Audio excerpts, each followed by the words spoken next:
Hold your phone in your hand for a second. Right now in your pocket, you are carrying the most powerful tool any human being has ever owned. More knowledge than the library at Alexandria. Every map, every medical book, every repair manual ever written. And the moment the signal dies, a storm, a blackout, a tower that goes quiet, it turns into a smooth black rock. Useless, glass and dead weight. After my last video, a man wrote to me. He said, "Amos, you Amish don't even carry these things. What could you possibly teach me about my phone?" And he is right. I don't carry one. But I am going to show you something tonight that most people who carry one every single day have never been told. Because there is a way to load that phone for free so that when the towers go silent and everyone around you is holding a dead brick, yours still holds 100 years of knowledge. Maps that work with no signal. A doctor's book when there is no doctor. The kind of library my grandfather kept on a shelf, except this one fits in your pocket and weighs nothing.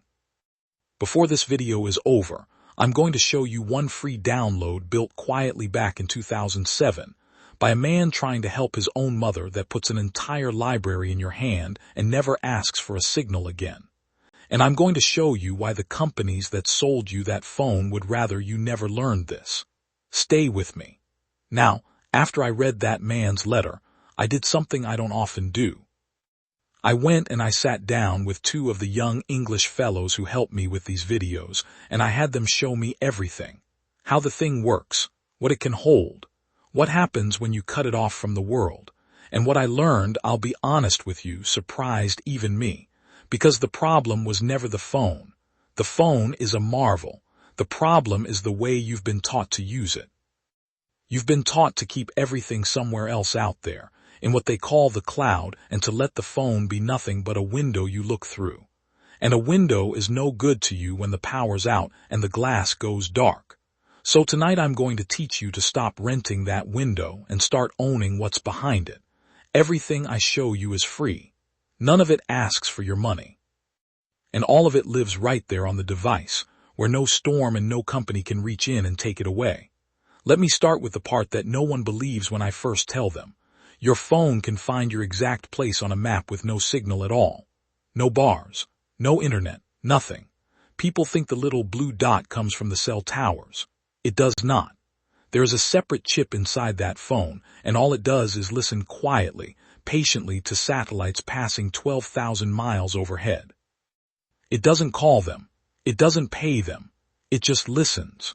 Those satellites were put up by the government decades ago, and they broadcast the time, over and over, to anyone who cares to listen. Your phone hears 4 of them, does a little arithmetic, and knows where you are standing to within a few feet.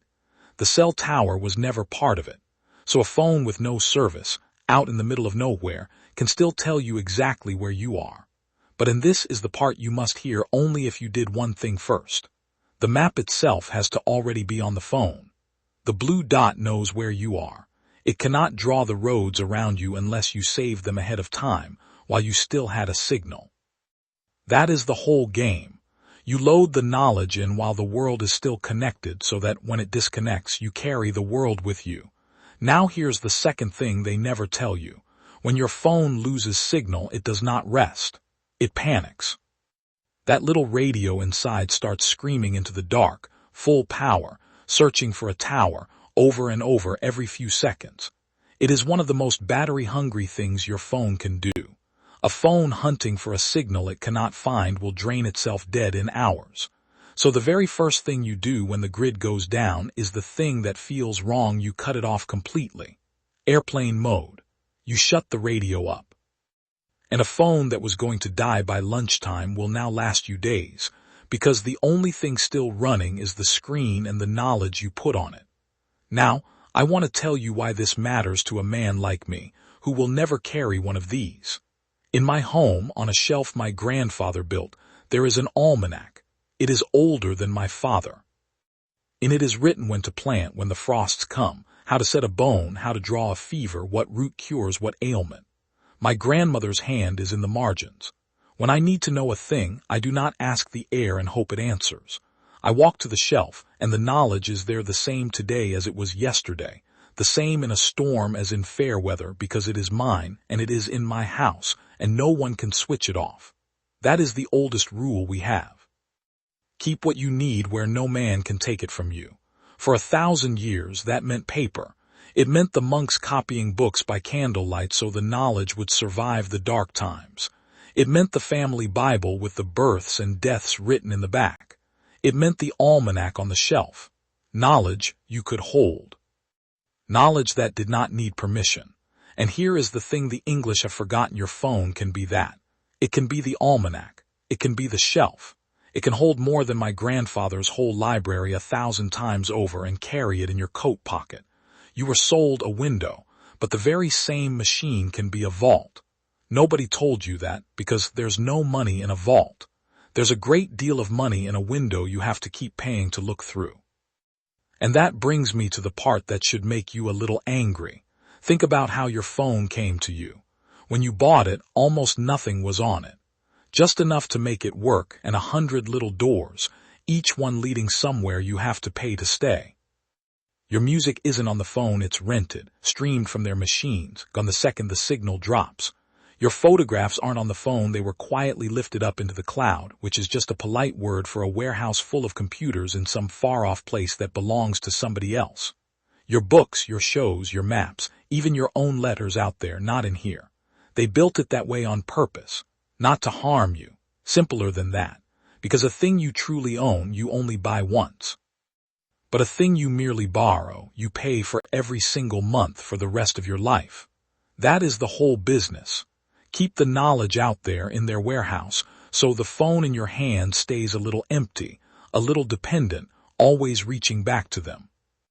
And 99 days out of 100, it works fine and you never notice the leash. But the 100th day, the storm, the fire, the blackout, the tower that goes down on that day, the leash becomes a noose. The window goes dark, and the man who paid every month for years discovers he owns nothing at all. I am not telling you there is a conspiracy of men in a room. I am telling you something simpler and worse.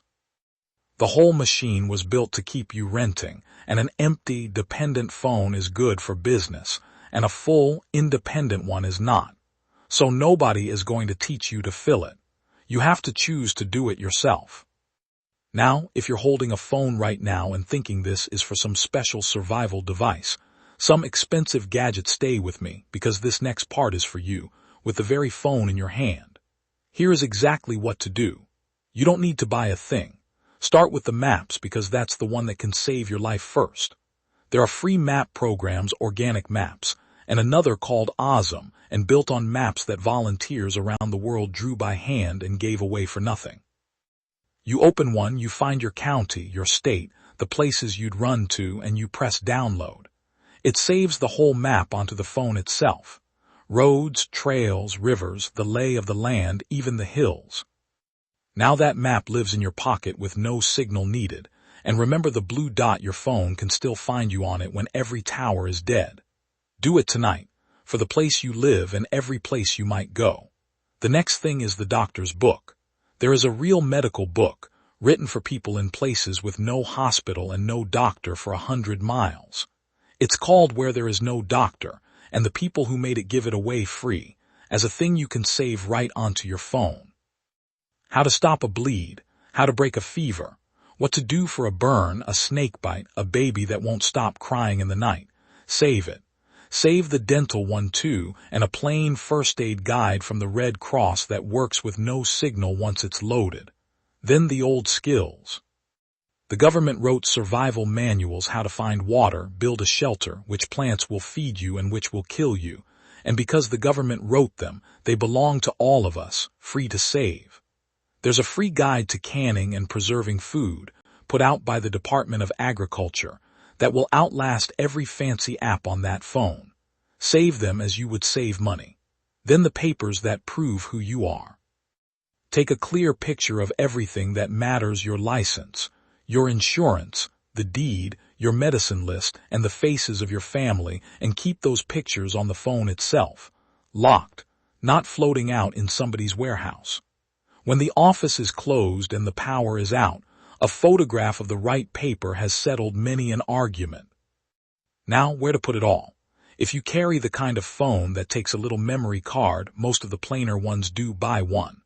They cost a few dollars and hold more books than you could read in 3 lifetimes. Slide it in, and your whole library lives on a chip the size of your fingernail. And here is the trick the careful ones use. Take your old phone, the one in the drawer you replaced last year, and don't sell it. Load it up with everything I've told you, switch it to airplane mode and let it sit dark and sleeping charged. It needs no service. It is not a telephone anymore. It is a library that fits in a pocket, costs you nothing, and sips so little power that one small charge lasts for days. Keep it in a drawer, in the truck, in the bag you'd grab on the way out the door. And to keep it charged when the wires are dead, a small folding solar panel, the kind that costs less than a dinner out, will fill it from the sun. Now, I told you at the start I'd saved one thing for last. The biggest one. Everything I've shown you so far, the maps, the doctor's book, the manuals, those are single books on your shelf. This last one is the whole library. Back in 2007, there was a man living between Germany and Switzerland, and his mother lived out in the French countryside with no internet. He'd written things for that great free encyclopedia the whole world uses, and it grieved him that his own mother couldn't read a word of it, out there with no signal. So he built a way to fold the entire encyclopedia down into a single file you could carry. He called it Kiwix. And a world away in Mali in West Africa, another man was doing nearly the same thing, carrying knowledge into villages the internet had never reached. The two of them met and they joined hands, and for nearly 20 years now, quietly with no fortune in it for anyone, they've kept it alive and given it away free. With this one free tool, you can fold up the entire encyclopedia, millions of articles, with the pictures, and set it down inside your phone. Not a link to it, the thing itself. You can do the same with a whole medical library, with every repair guide for fixing the things you own, with thousands of old books, with a collection of survival and homestead manuals from before the war that someone lovingly scanned. All of it sitting in your pocket, asking nothing of any tower, any company, any signal, ever again. A man with this loaded onto an old phone in a drawer is carrying more practical knowledge than sat in most towns 100 years ago. And it cost him nothing but an evening. Now let me tell you why I'm so sure this matters, because it has already happened. In 2017, a storm called Maria struck Puerto Rico, American soil, American citizens, and when the wind was done, 95 out of every 100 cell towers on that island were dead.